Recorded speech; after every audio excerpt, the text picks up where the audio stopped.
Hello and welcome back to Movie Deputy Reviews, where we interrogate movies in depth for their plot and their content, and we look at a little bit of everything. And I'm sorry for the stinker of yesterday. That one, yeah. There's bound to be those from time to time. And the one we're going to be talking about today is, I'm going to kind of go a little bit off track with this, so just bear with me. Please bear with me on this.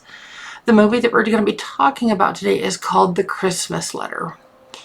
And Christmas is my absolute favorite time of year. And I'm sitting here this morning looking at the clock and realizing that this review is going to go live in just a couple hours because I have not yet been to bed.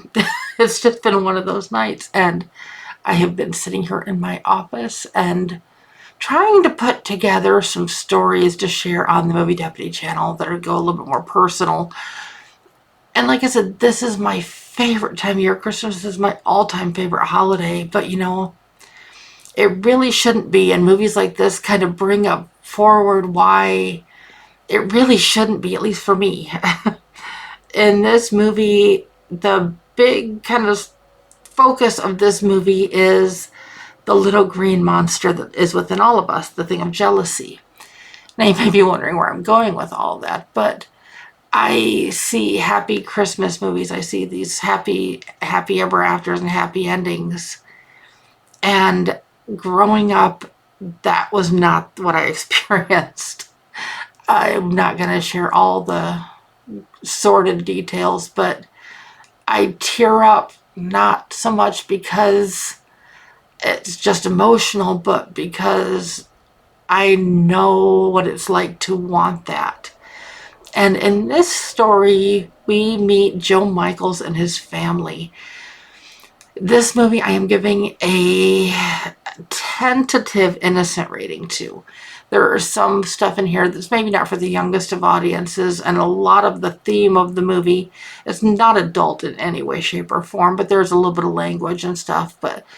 And with Joe Michaels, is when he's back in his youth, he has a pen pal, and for those too young to know what that is, back in school years ago, and I think they did this through the 70s, 80s, 90s, I don't know if they still do it or not, but in elementary school, you would get paired up with a pen pal, and this is somebody who could have been in another city, another state, another country, and you would exchange letters back and forth. They would be sent to the school and sent from the school, and these would be letters that you would exchange back and forth. And in Joe's case, he was corresponding with a gentleman named Clive Hammersmith over in Europe, and they kind of formed a lasting friendship that lasted long after their school years were up.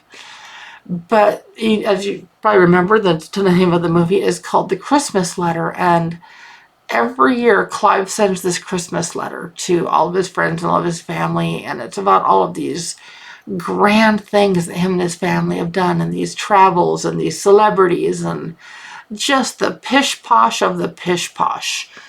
And for Joe, I mean, he is barely making ends meet, just living on the low end of middle class, and just every time he gets one of these letters, he just focuses on how much his life doesn't measure up. Now, mind you, I can't say that anymore for my own life. Like I said, I'm going to kind of just go off track here a little bit along with this.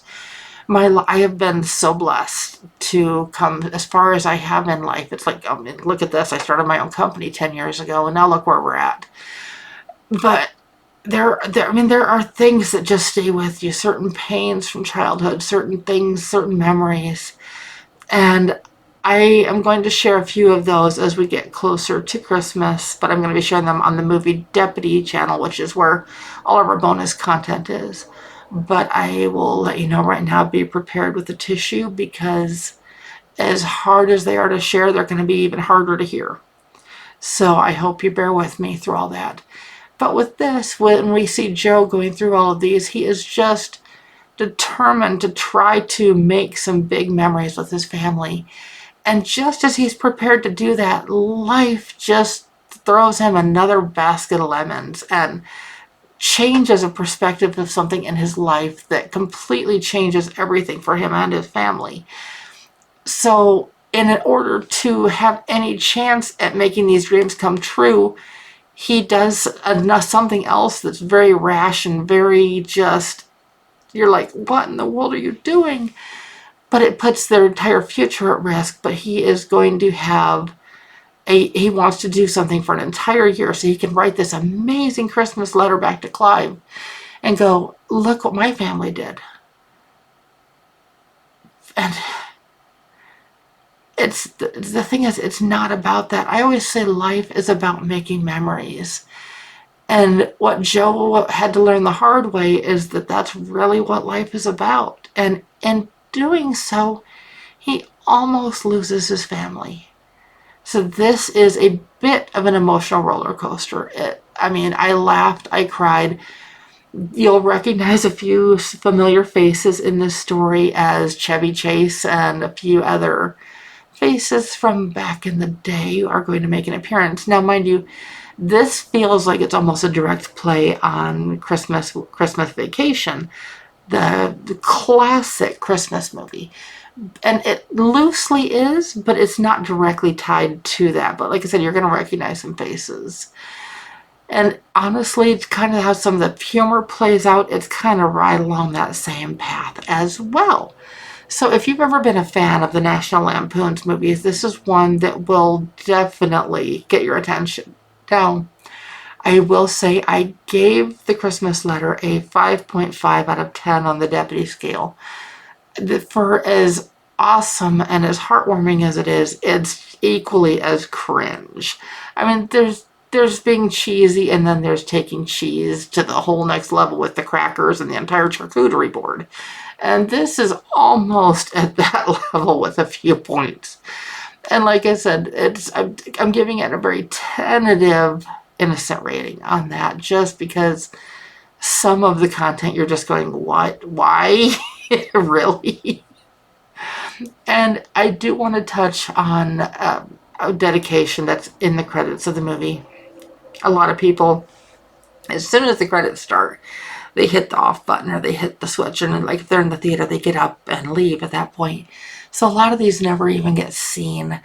But this one, just because of some of the familiar faces that you're going to see in the movie, makes a lot of sense. But it says, in loving memory of all of those who believed in us and encouraged us to chase our dreams. Now, as I already mentioned, you're going to see him in the movie, like sort of some other familiar faces, but this one is destined to be a classic. But in order for it to be a classic, people have to be aware that it exists in the first place. So I hope that you have time to check this out. It is available on instant video. And like I said, it's just one of those hidden gems that would be easily overlooked. And I hope that you take a chance on this one, because I'm glad I did.